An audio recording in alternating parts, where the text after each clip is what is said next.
I'm Joe Gallagher from Veritas Education, and this is the Netbackup process flow lesson. In this lesson, we're going to take a look under the hood of Netbackup and do a close examination of the processes and services that run during backups and restores. So we'll take a look at the core services or daemons that run all the time in Netbackup.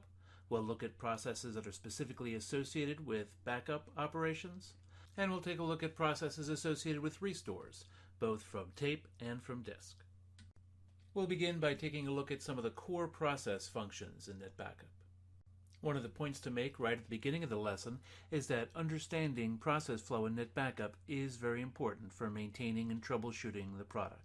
As they mentioned on the slide here, understanding the way Netbackup processes interact with each other helps us determine which parts of the product may be at fault when we have failed jobs or failed restores.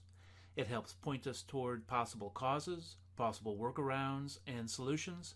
And it also helps us out tremendously when working with debug logs, because as we'll explore later in this course, each Netbackup process and service has a detailed debug log associated with it. There's a lot of processes in Netbackup, as we'll see in this lesson. That means a lot of debug logs potentially that we could look through. So understanding the process flow helps us know where to look both when we're diagnosing the problem and when we're collecting information. And we're looking to dig deeper and get more information about the problem. And again, it also just lends itself to a better overall understanding of how the product operates. We begin with a very high-level view of Netbackup processes, and we'll make some general observations here. First off is that Netbackup is a complex and a very distributed application, where we have processes and services running on multiple hosts in our environment. Now, as you can see here on the slide, we have some processes running on the master server, we have some running on the media server, and we have some running on the client. And by the way, this slide does not show all of the Netbackup processes that might be running at any given time, just kind of a sample, some of the most commonly logged, some of the ones that are most useful for troubleshooting have been selected for inclusion here. When it comes to vocabulary, all of these are processes. A process which runs all the time and is started in the background when the server comes up is referred to as a service in Windows or a daemon in Unix. And on the slide here, some of these are daemons and some of them are processes. This particular slide does not make a distinction between the two, although we will later on in our discussions. Other observations we can make here, you'll notice that Netbackup processes, many of them start with the NB for Netbackup as their first two letters. Those are processes that have been added to the product relatively recently, meaning since Netbackup version 6, which is the last time we had a really major architectural change to the product. Other processes that start with something other than NB, such as BP, which by the way stands for Backup Plus, the old name for Netbackup many, many moons ago. Those are older processes that have been in a product longer.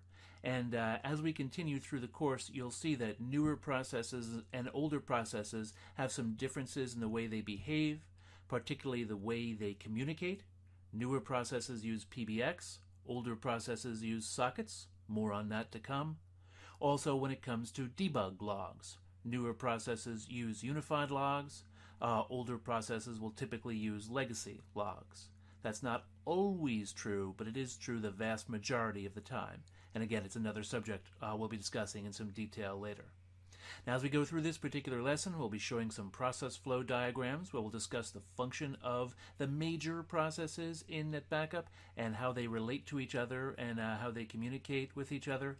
And again, we'll be host specific about it. Again, we've got processes on master servers, media servers, and clients. Now you'll notice in this particular slide there's a little bit of this distinction they made here over on the right hand side. Some of those services that are in blue are indicated as EMM services. That stands for Enterprise Media Manager, and that's the component of Netbackup which is responsible for managing your media and your devices. Tapes, tape drives, disks, disk pools, OST appliances, those are all managed by EMM. Resource allocation, which tape and which tape drive gets used for a particular backup job, those are EMM functions. Now all of that is handled by the master server, In older versions of NetBackup, it was supported to have your EMM server be separate from your master server, so some of these daemons would be running on a separate host. This was rarely done, and honestly, it wasn't ever a great idea to do it, because it added complexity to administration, created another point of failure, made disaster recovery more challenging. The idea is maybe it would be useful for performance reasons, but it was just one of those examples where the disadvantages outweighed the advantages. So that kind of a setup is not even supported anymore, but you will sometimes hear folks who've worked with NetBackup for a long time talk about the EMM server. Run this command on your EMM server, or look for this debug log on your EMM server. In modern versions of NetBackup, certainly in NetBackup 7.7, your EMM server is your master server. Let's take a look at some of the NetBackup processes in more detail. We're going to begin with the master server, and what we're looking at here are all services on Windows or daemons on Unix. I'm just going to refer to them as services for simplicity. These services start when the server comes up, and they run all the time when NetBackup is running. And taking a look at them one by one here, BPDBM, the NetBackup Database Manager, is responsible for maintaining the NetBackup catalogs, specifically the image catalog. You can think of BPDBM as the gateway to the NetBackup image catalog. Any other process that wants to talk to or modify the image catalog has got to go through BPDBM.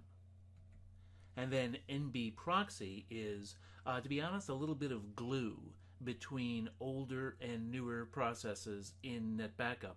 And specifically what happens is NBProxy allows for thread-safe communication between older single-threaded processes and newer multi-threaded processes. BPDBM is the older single-threaded process. Newer NB processes like NBJM are newer multi-threaded processes. So to provide for thread-safe communication, a lot of traffic goes through NBProxy. NBProxy has read-only access to the catalogs, so some read requests to the image catalog can be satisfied just by going through NBProxy. For anything that would involve a write or a modification, that's got to go through BPDBM, the database manager. Now you take a look at the process listing in NetBackup, you'll see multiple instances of NBProxy running, and that's normal. They are associated with a particular service. So services like NBPEM and NBJM that have a need to interact with the image catalog, that have a need to talk to BPDBM, they'll each have their own instance of NBProxy running. And then NBPM is the Policy Execution Manager, although most folks would kind of refer to it as the scheduler. It's responsible for the scheduling of jobs. So these schedules that we configure in our backup policies that are running either on a frequency or on a calendar, NBPEM is maintaining a work list for when each schedule is due to run again. That's maintaining and updating that work list as necessary. When it's time for a job to actually be run, NBPEM sends a notification to NBJM, which is the NetBackup Job Manager. The Job Manager is the service that's responsible for executing the job at the highest level, monitoring to make sure the job is run and completes successfully. NBJM initiates and kicks off the activity that's involved in getting the job started. For example, getting the job created in the activity monitor and getting the resource allocation process started. So when it comes to creating a job in the activity monitor, NBJM is going to talk to BPJobD, which is the jobs daemon. The jobs daemon is what manages the activity manager in NetBackup and manages the jobs database, which is a catalog on the master server. BPJobD is responsible for getting the job started, and it will start in the queued state awaiting resources. NBJM is going to reach out to the EMM services on the master server to begin the resource allocation process for this new job or jobs that are going to be running. And then BPRD, kind of off to the side there, is a NetBackup request daemon, listens for user requests. Now, although we use the term user here, most of the time it's Netbackup administrators using the Netbackup admin console that are talking to BPRD. When you make a request for a manual backup or to do a restore from the master server, that's the daemon that the activity monitor is talking to. It's talking to BPRD. Now, if you allow user backups in your environment, users, from their bar console on the client systems will be reaching out to BPRD on the master server. And then the master server will decide whether the request is granted or not. Now, as you know, if you've experienced with administering Netbackup, user backups are not enabled by default, but they can be enabled by creating the appropriate schedule types. And BPRD is kind of the gatekeeper for that, for deciding if a request for a user backup can be honored or not. And for the administrator, it's the first step in the process of starting a manual backup or starting a restore. BPRD is a very high-level process. It's actually the service that gets started first when the Netbackup services come up, and it kind of kicks off all of the other processes on the master server. If BPRD is terminated or aborts, job scheduling will cease. So it's a very important process. Here's a closer look at the EMM services on the master server. Now again, these are associated with resource allocation. So when a job has been created in the queued state, it is awaiting resources. The Netbackup Job Manager process is reaching out to these EMM services to get the resources it needs to get the job running.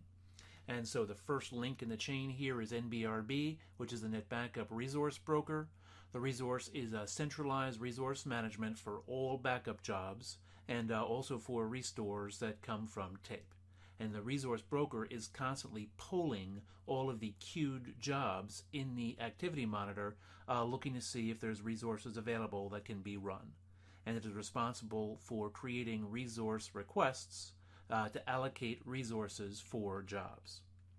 NBRB is going to communicate with NBEMM, the Enterprise Media Manager service, to be able to get resources assigned. EMM is the gateway to the EMM database, which is perhaps more properly called the Netbackup database, or NBDB. EMM is really just a subset of a larger Netbackup database, which is a Sybase database. And the Netbackup database is tracking the current state of all of your devices, tape drives, tapes, and disks and disk pools. And so when a device is available, NBEMM is going to communicate with NBRB to get the resource allocated so that the job can go active. And in addition to just the physical device information, there's a lot of information that's being tracked in the EMM portion of the Netbackup database. And so the jobs that are running, the database image information, the header files, which is really a part of the Netbackup image catalog, that's all being tracked in the Netbackup database, in addition to just the resource management information. Here's a look at the processes that will be running on a media server during a backup or a restore.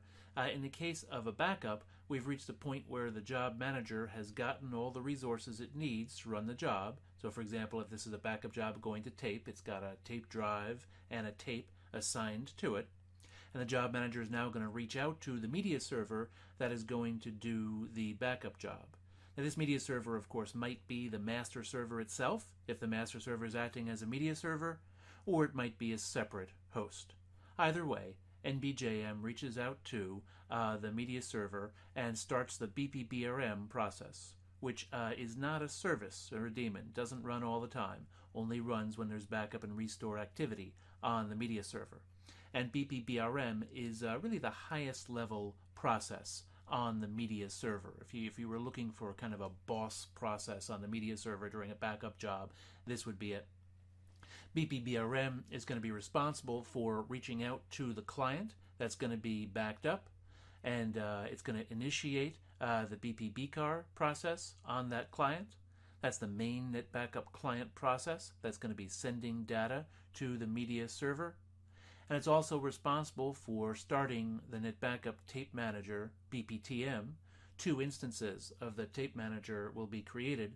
The tape manager is responsible for receiving data from the client, putting it into shared memory, and then there's a second copy of the tape manager that reads it out of shared memory and sends it to the backup device, either to tape or to disk. Note that although the name of this process is BPTM, it is the same process that's used for disk backups or tape backups.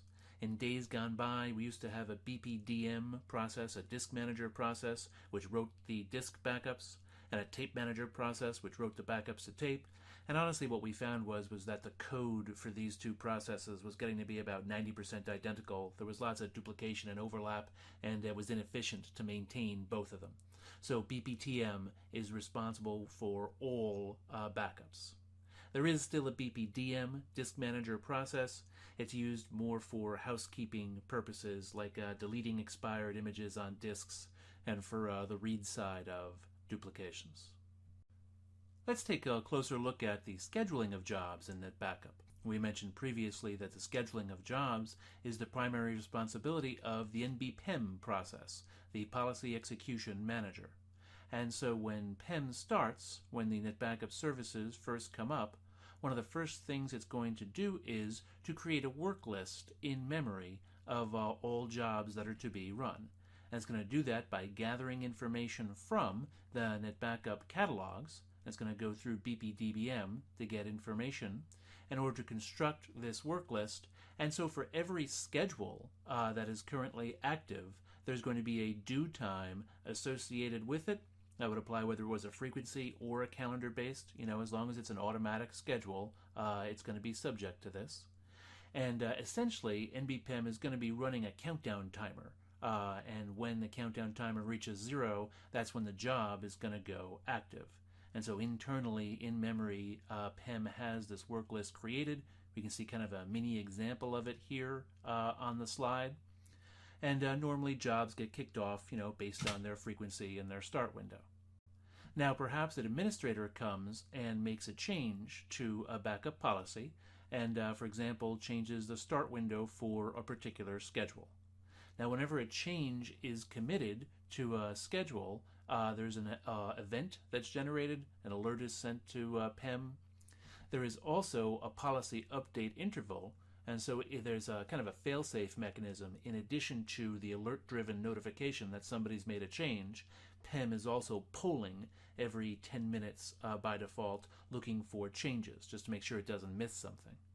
So if you ever make a change to a schedule specifically, and the change doesn't get applied for a few minutes, that's what's going on. What you see here is kind of a micro snapshot of the Netbackup host properties, which is where this setting is, the policy update interval. And then when it is time for a job to run, let's take a look at the first schedule in the list here, backing up a client called Train 7. At 9 p.m., let's assume that today is a run day for this schedule, and so the start window opens up, and then the status changes to due. That's basically the alarm clock going off there. It's time for NBPEM to send a signal to NBJM, the job manager, and say, hey, you got to go back up this client now. The job manager begins the process of getting that job created in the activity monitor through BPJobD. Job is in a queued state awaiting resources, and now it's NBJM's responsibility to get the resources that are required to get this job going and to get this client backed up. Let's take a look at what happens when a manual backup is requested by an administrator on the master server. Now NBPEM is maintaining this task list in memory of all the active schedules in the environment and when they're due to be run, and a Netbackup administrator using the admin console requests an immediate backup. And we mentioned that these requests go through BPRD, the Netbackup request daemon. BPRD is one of the older single-threaded processes, which we know because of the name, the BP for Backup Plus. Those are older processes. Note that it doesn't mean it's not an extremely important one. This is really a core process, one that's been part of Netbackup for a long time. And so these older processes and daemons, if you give them work to do, will oftentimes spawn a child copy, and then the child copy can handle the task you've given them, and the parent remains available to listen for other requests. So we've got this child instance of BPRD that will be associated particularly with this request for an immediate backup. And the requests for the immediate backup still have to go through the scheduler. We've got to go through NBPEM and say, hey, this particular schedule, this particular client, we're requesting it to run immediately. And so the status is immediately going to change in the work list to do, and then NBJM is going to be notified, hey, you've got some work to do, go back up this client immediately, and then the normal process is started where we reach out to BPJobD, get the job created in the queued state, and begin the process of finding resources. This slide shows some usage of the nbpemrec command, which is one of the most useful scheduling utilities in Netbackup. Can be used both for reporting and information gathering, and issue commands and make changes. Most of the forms of the command that we see on the slide here have to do with gathering information. For example, nbpemrec-do and -predict are ways of getting information from the scheduler about what activities it's planning on taking in the future.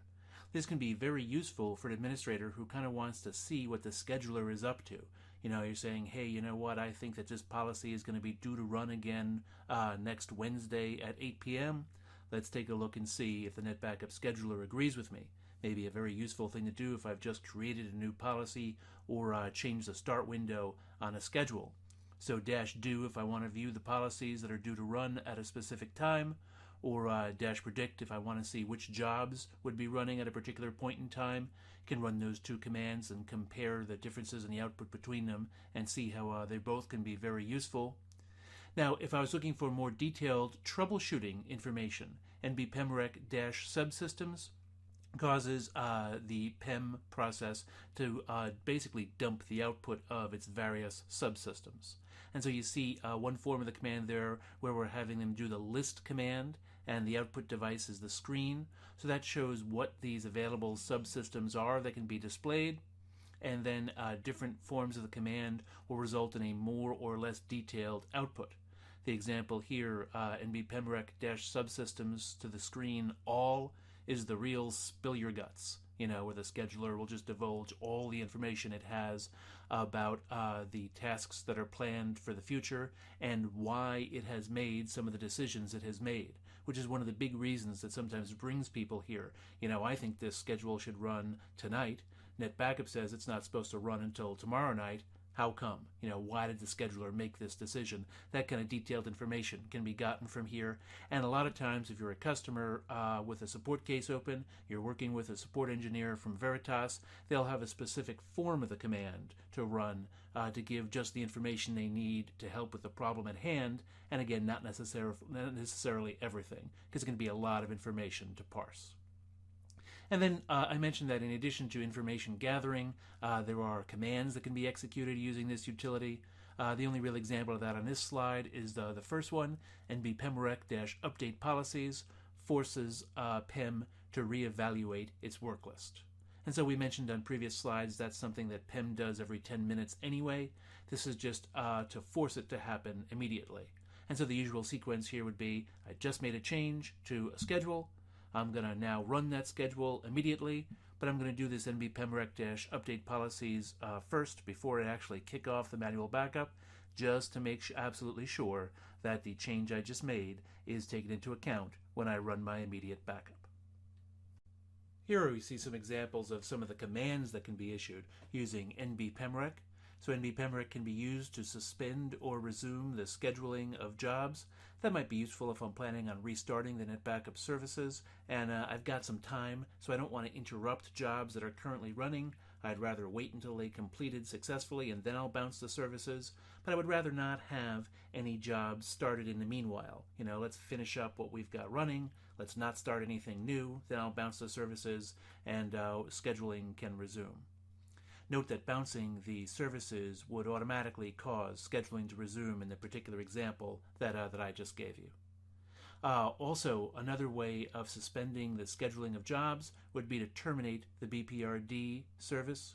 We mentioned that if BPRD is not running, jobs will not be scheduled. nor will requests for manual backups be honored or user backups because there's nobody to talk to. BPRD would normally handle those requests. So essentially no jobs would be kicked off until BPRD was running again. They show an example of restarting the BPRD command individually without starting all the NetBackup processes, the last row in the table here. Here's a closer look at resource allocation for backup jobs. So when the job manager is running a job, for each attempt to get the backup job to run successfully, we've got an instance in the activity monitor in a queued state awaiting resources, and job manager is reaching out to the NetBackup resource broker to get the resources it needs. Now the first type of resource that it needs are logical resources, and logical resources are really constraints, and they tend to be settings that have been configured by the NetBackup administrator to regulate job activity. So for example, the maximum concurrent jobs setting at the storage unit level in NetBackup, the maximum jobs per client in the host properties in NetBackup. These are all examples of constraints that the NetBackup administrator has put in place, to regulate job activity. And from NetBackup's resource management point of view, it treats this as a resource. If this client is going to be backed up, am I under the maximum simultaneous jobs per client settings? That's a logical resource that needs to be assigned.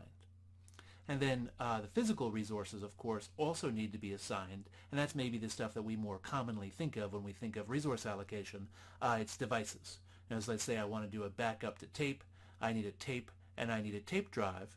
And we mentioned previously NBRB is constantly going through and polling through all of these queued jobs in the activity monitor, evaluating whether it has resources for jobs to run or not. NBRB is in communication with the NBEMM process, specifically the Media and Device Selection Subsystem, MDS, within NBEMM, and that's where it's getting information about resources that are available. NBRB maintains a cache of available resources, and it's waiting for resources to free up so that it can match a newly available resource with a job that's waiting in the queue so that that job can begin running. Now, NBEMM, we mentioned previously, kind of a funny kind of service. It's really a service container because it has several independent subsystems which operate independently of each other, even though they all operate within the service container. They perform slightly different functions. And the logs, they have separate originator IDs associated with them. So even though all of the activity that's done by NBEMM and all of its subsystems goes to one physical log file, because it has different originator IDs for different subsystems, we can track individual parts of it separately, which is a very desirable thing to do during troubleshooting, so you can kind of hone in on the specific kind of information you're looking for. If you're looking for information about physical resources, you want to be looking for stuff that's tagged with the MDS subsystem originator ID. And so the resource broker, when it sees that there's a match, there are now resources available that satisfy a resource request that the job manager has made, the resource broker will double check with MDS and verify that these resources are in fact available, and if they are, it can go ahead and assign them to a particular job, and now that job can go active. And so NBRB is going to tell the job manager, here's the devices you're going to use. Use this tape drive, go get busy. And now the job can go active in the activity monitor, and the job manager can go ahead with the next step of reaching out to the media server and getting these devices mounted or prepared, whatever needs to be done to get the backup going. Note that all of this activity is captured in the logs, which is potentially useful for troubleshooting. If, for example, you suspect that resources are not getting freed up, where you think maybe you have a scenario where NetBackup's not using a tape drive, but for some reason it seems to still be allocated, to a job that has already finished, you can go through and track this. The requests for resources, the allocation of resources have unique IDs associated with them, and it's all visible in the NBRB and MDS logs. This slide shows the process flow during a media mount. So at this point, NBGM, the job manager, has received the resource allocation from the EMM services on the master server, and it knows which tape and which tape drive it's going to be using for the backup job. It's now going to reach out to the media server. We mentioned that the BPBRM process is really the first process that it talks to. That's the highest level process on the media server. And among the things that need to happen on the media server, since this particular backup job is going to go to tape, is that we need to have the tape cartridge loaded in the tape drive and made ready for use. And so NBJM knows which tape drive and which tape it's going to use. Those resources were assigned by the EMM services. It reaches out to BPBRM on the media server. BPBRM is going to reach out to the client and confirm that it can make a client connection before it proceeds any further in this process. Because there's no point doing a lot of stuff with getting a tape mounted and all that if it turns out that the client is not powered on or not accessible or some other deal-breaking problem like that. So BPBRM waits until it has confirmation that the client is in fact talking to us and the BPBCAR process is started on the client, and then we can proceed with the tape mount. The BPTM process is going to be started. We mentioned 2 instances of BPTM eventually get started for each backup job. The parent process is responsible for handling the tape mount. So the parent BPTM process reaches out to LTID, the Logical Tape Interface daemon, which is usually referred to as the device manager in Netbackup. The device manager process is responsible for all the tape devices that are controlled by this media server, and is going to reach out to some of the lower level media manager processes. First off, TLDD. In a TLD library would be the process which is responsible for controlling tape drives. Now you'll notice on the slide it actually says TXXD, and that's because the name of this process will actually vary slightly depending upon the type of library you have. So in my example, I'm assuming it's a TLD library, which is the most common type in Netbackup, and so TLDD would be the name of this process.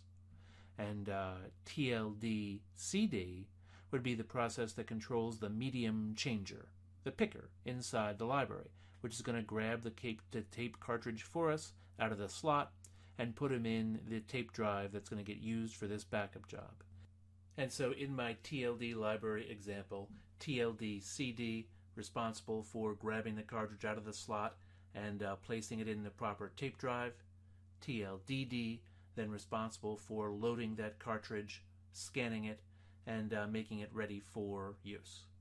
Note that it will be the responsibility of the BPTM process itself to do the positioning of the cartridge to the particular spot to begin writing the backup job.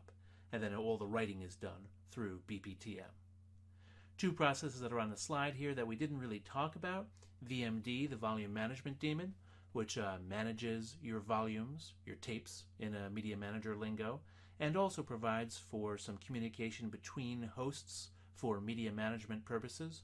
For example, if you had several media servers that were sharing a library, only one of those servers controls the library. And the AVRD process, which is only used for a few functions, such as reading the barcode on tapes, and for some utilities, such as robtest. So here's a look at the actual backup data flow from the client to the media server. So on the client system itself, BPBCAR is the Netbackup client process, which is responsible for reading the data from the client and sending it across the network to the BPTM process on the media server. And so the vast majority of the data during a backup is moving between BPBCAR and the tape manager process, specifically the second tape manager process, the child process that was started on the media server. Huge amount of data moving there. There's also a second connection between the client and the media server, going between BCAR and BPBRM, the backup and restore manager, and that connection is used for metadata. Basically, this is a list of all the files that are being backed up, and the complete path for each file that's being backed up needs to make its way from the media server to the master server to allow for individual file restore. And so on the media server, on that first connection, data moves from BCAR to the child tape manager process where it's placed in shared memory, and then the parent tape manager process reads one block at a time out of shared memory and writes it to tape. And the amount of shared memory that's used, by the way, between these two instances of BPTM is tunable and is one of the things that you're sometimes adjusting in the Netbackup performance tuning process. And again, the metadata, the list of files that's being backed up, is moving from BPBRM across the network to the master server, specifically to BPDBM, the database manager, where it can be recorded in the image catalog.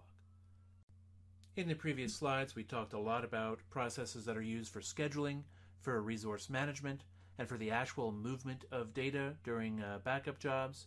Now, there are other processes that we didn't discuss in detail here that have to do with interprocess communication, PBX, private branch exchange, that's used for the newer processes, legacy communication methods, and NB proxy and BPCompat-D that are all used by the older processes.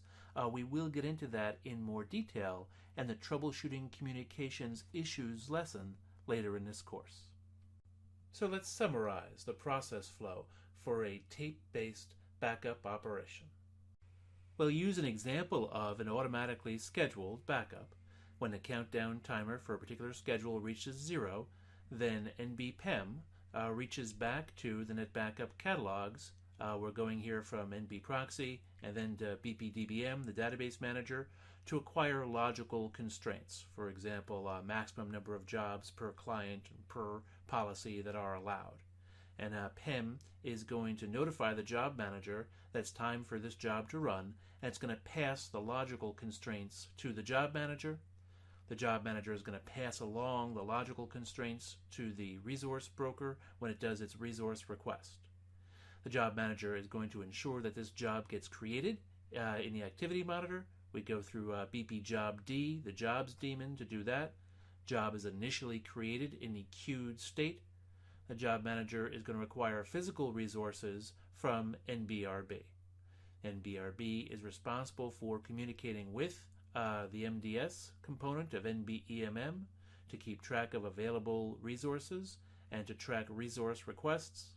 When there is an available resources that matches what NBJM needs, the resource broker can assign that resource to the job manager and the job can begin running. Once NBJM has the resources assigned that it needs, it can reach out to BPJobD and set the status of the job to active in the activity monitor, and then JM will connect to BPBRM, the backup and restore manager on the media server, and the media server, really before it goes and does anything else, will reach out to the client and confirm that it can make a connection to the client. The client will then start the BCAR process, the main Netbackup client process, and BPBRM, now that it has confirmation that the client is going to talk to us, will fire up the first instance of BPTM, the tape manager process, and BRM will pass the tape manager a storage unit and a resource allocation ID. BPTM connects back to the job manager on the master server and provides it with that resource allocation ID, and from that it gets the details that it needs about which resources are going to be used for this backup job. In our example here we said simple backup job to tape, so we're going to find out which tape drive and which tape are going to be used. BPTM will spawn a child instance of itself, and it is that child instance of the tape manager that will be receiving data from the client. Now, just to keep this illustration a little more simple, BPTM is only shown on here once, but keep in mind there are actually two instances of BPTM running with shared memory being used between them. Now, data is going to be flowing from BCAR on the client, the main Netbackup client process, to the tape manager process, and the tape manager is responsible for writing this data to tape.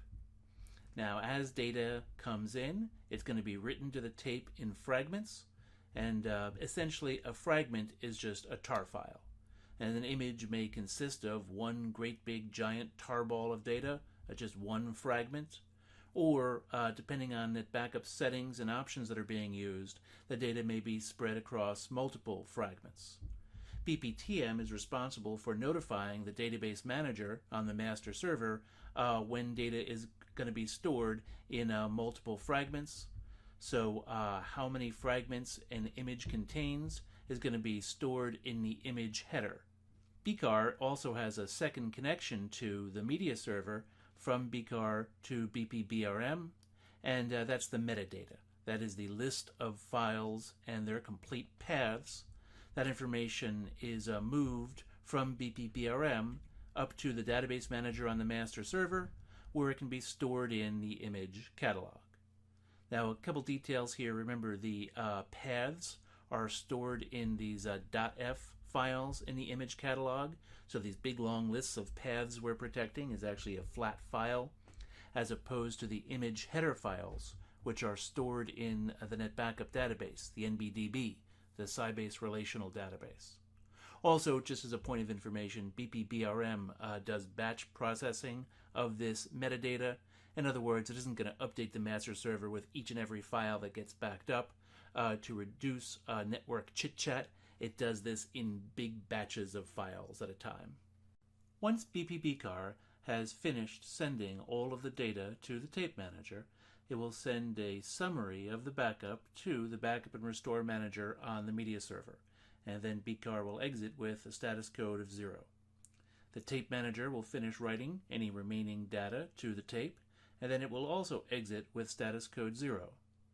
Once BPBRM has received successful exit codes from both of these processes, it will forward the backup summary to the database manager on the master server, and then BPBRM can report upstairs back to the job manager, okay, this backup was written successfully, everything is good, status code 0, it worked, and then the BPBRM process will exit with status 0. NBJM now has confirmation that all the data was written successfully, so it can update the status of the job in the activity monitor via BPJobD to status code 0, success. And then the job manager can reach out to the resource broker and say, hey, I'm all done with these resources that I was using. This allocation ID is now complete. These resources can be freed up and used by somebody else. And NBRB is responsible for updating the MDS component of NBEMM that these resources have been freed. And then lastly, the job manager can connect to the scheduler, NBPEM, and report successful completion of the backup job. So for frequency-based schedules, NBPEM can now calculate when the next time is that the job should be run again. Now let's take a look at the tape restore process flow. The first fundamental difference between a restore from tape as compared to a backup to tape is that restores are never scheduled. And so the restore is initiated by an action either from a Netbackup administrator on the master server or from a user on a client system. For purposes of our example that we're going to do here, it wouldn't actually matter that much. Let's just say it's a user using the bar console on the client. The bar console connects to BPRD, the request daemon, on the master server, says, hey, I'd like to do a restore. The request daemon is going to make a connection to the database manager via NB proxy, and it's going to allow the user to browse the images that the user has the correct permissions for, and to select which files they wish to restore. Once the user has selected the files that they wish to restore, then BPRD is going to query the image database for a lot of information, really, about which media this backup image is stored on, and where exactly within the image these files are located, and which media server did the backup, and all the other information that it needs to make the restore happen. And then BPRD can reach out to BPJobD and get the restore job created. Next, BPRD will reach out to BPBRM, the backup and restore manager on the media server, and get that process started.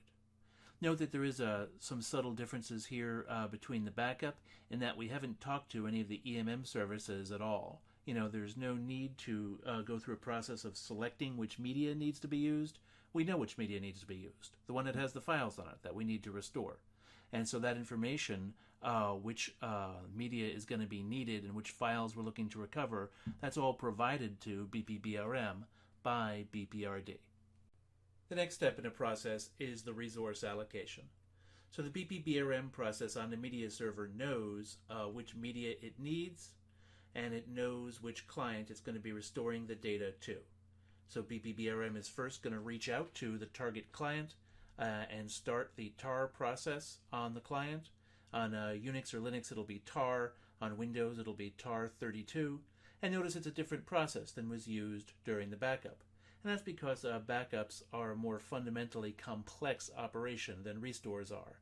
You know, BCAR is responsible for doing all sorts of stuff when a backup job goes, like possibly taking snapshots, interfacing with Netbackup agents, going through and checking modification times to see when, which files should be backed up in the case of an incremental backup, doing any pre-processing, you know, all of this stuff that takes place during a backup job.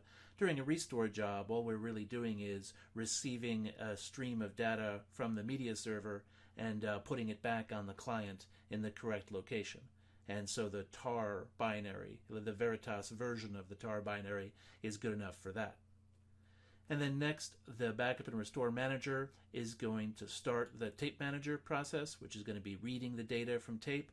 Again, there'll be two instances of BPTM, although we're only showing one here in this slide. And then the tape manager can reach out to the job manager on the master server, and here's where the resource allocation really happens. You might call this the resource reservation. You know, BPBRM has told the tape manager which tape it's going to be using. The tape manager is reaching up to NBJM on the master server saying, hey, I got to use this tape now for a restore. So the job manager is going to reach out to the resource broker and confirm that that media is available. It's not being used for anything else. It's present in the library. NBRB is going to reach out to NBEMM and verify that that media is available. And if so, it's going to send its approval to NBJM. It's going to send it an allocation ID saying, yes, that media is yours. Go get busy with your restore. Now that resources have been allocated, the job manager can reach out to the tape manager process and say, you're good to go. The tape manager will initiate the tape mount. And then once the tape is mounted and loaded into the drive, BPTM can position to the correct location within the image and start reading data.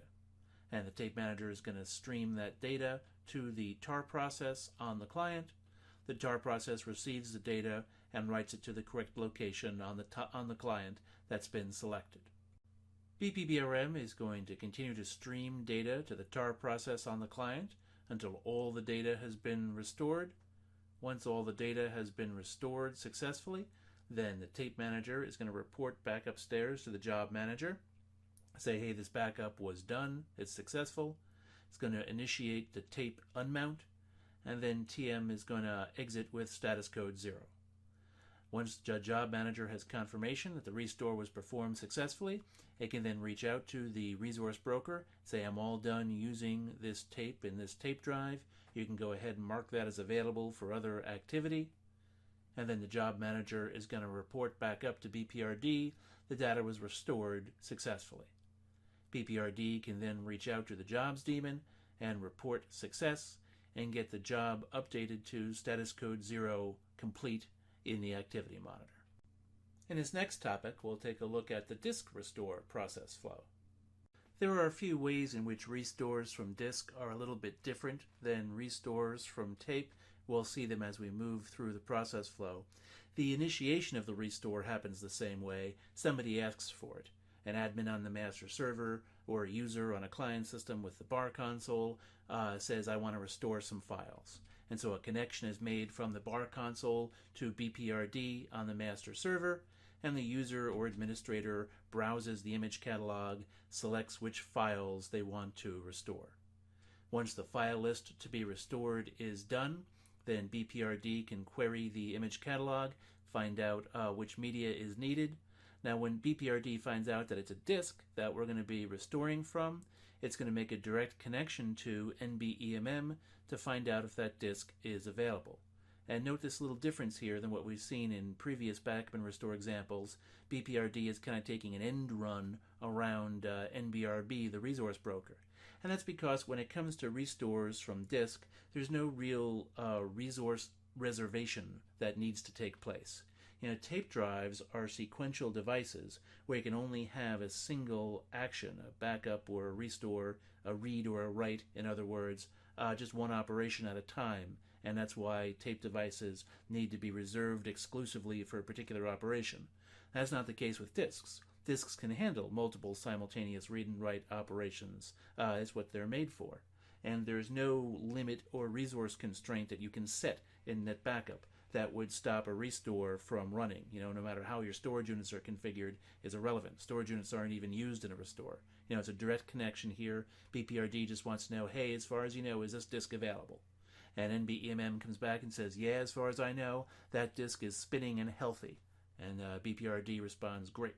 So I'm going to reach out to BPJobD, get this restore job started. BPRD is now going to make a connection to the media server that's going to be doing the restore. Remember, in Netbackup, default behavior is the media server that did the backup is the media server that's going to do the restore. And it's going to start the BPBRM process on the media server and give it the information about the data to be restored. BPBRM is then going to reach out to the client, start the tar process on the client system that's going to be receiving the data, and BPBRM is now going to start the BPTM process. Now again, there'll be two instances of the tape manager process being used.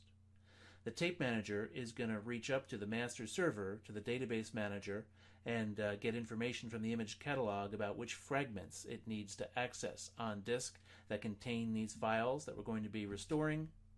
And then that child instance of BPTM can be started, and BPTM will be streaming data to the client. When the restore completes, BPTM is going to indicate that it has sent all the data successfully. Once the tar process has written that data successfully, it can exit with status code 0, and BPTM itself will report up to BPBRM that the restore was successful, and then BPTM exits, status code 0. BPBRM can report upstairs to BPRD on the master server that all the data was restored successfully, and then BPBRM can exit, status code 0. BPRD is going to reach out to the NBEMM process and notify that the restore is no longer running and decrease the number of read threads that are active on this particular disk. Now, we mentioned that there are no resource limits that apply to restores. You can't really prevent a restore from running once the administrator initiates it. However, other activities, such as duplication, are affected by the number of active reads. So we'll let NBEMM know that the restore is complete. And then finally, BPRD can go through BPJobD to update the state of the job in the activity monitor to done and successful. This slide just reminds us of two major processes that were not used in the disk-based restore that were used in pretty much every other scenario we've discussed in this lesson. NBJM, the job manager, was not used. BPRD really runs the show for disk-based restores. And NBRB, the resource broker, was not used. BPRD made a direct connection to NBEMM to retrieve status about the disk being used for the restore. In this last topic, we'll take a look at how to view some of this process flow information. Netbackup processes and daemons can be viewed either from the admin console or from the command line. In this example here, we're looking at the command line using the BPPS command to view processes and services that are running on a particular Netbackup server or client. When jobs run, Netbackup will often note the process ID for Netbackup processes that it's using in the details of the activity monitor, and that can be important during troubleshooting. If you have multiple backup jobs running simultaneously, you'll have multiple instances of processes. For example, BPBRM on the media server, BPTM on the media server. You'll have instances of those processes running for each job. So knowing the process ID allows you to associate a particular instance of that process with a particular job, and that's primarily useful when you're combing through the debug logs looking for details. If you know there's one particular job you're having problems with, you can use the process ID to filter out messages from one of the log files that relate just to that job. And then you have less information to parse. Here's an example of detailed debug log information, in this case from the BPBRM process. That's not highlighted on the slide here, but the second column is the process ID, and this is a Windows example, so you can see we have both a process ID and a thread ID in this example. And all of the entries in this little snippet here have got the same process ID associated with them. Again, if we had multiple simultaneous jobs running, we would probably have messages from different jobs all mixed in with each other. And so we would want to do a cut and paste of messages about the process ID just related to the job we were having problems with. So actually, from one point of view, this output might be what it looks like after I've done that process, where I have cut out just those entries about the job that I'm having issues with. Here's an example here of a unified logging. Again, the unified logs are used by the newer Netbackup processes, the one that tend to start with NB for Netbackup. So this is NBJM, the job manager log, potentially very useful because it's a high-level log, and you'll notice from the process flow diagrams we've discussed in this lesson that Netbackup processes tend to report their status up. And so if you run into problems and you're not exactly sure even where the problem is, you're not even sure which process generated the fault, you can kind of start at the top and work your way down. The high-level logs should have messages that are reported up from lower-level logs. Maybe that will point me in the right direction in my investigation. You'll also notice that although unified logs are a text format, they're not an easily read text format. There's no user-friendly formatting here or anything like that. And so for unified logs, we're usually best off using the VxLogView utility, which allows us to select which columns we want to view and which ones we don't, to get a little more of a user-friendly output, and also to filter. So for example, you can filter by job ID using VxLogView, so you're seeing just messages about a particular job. And then you don't have to worry about the process ID like we did with the legacy logs. The legacy logs don't have a tool like that built into Netbackup. The unified logs do. And we'll be discussing its use later in the logging lesson. In this lesson, we looked at the processes and services on Netbackup master servers, media servers, and clients, and we worked through a couple workflows about backup jobs and restore jobs, and we took a brief look at tools used to analyze process flow.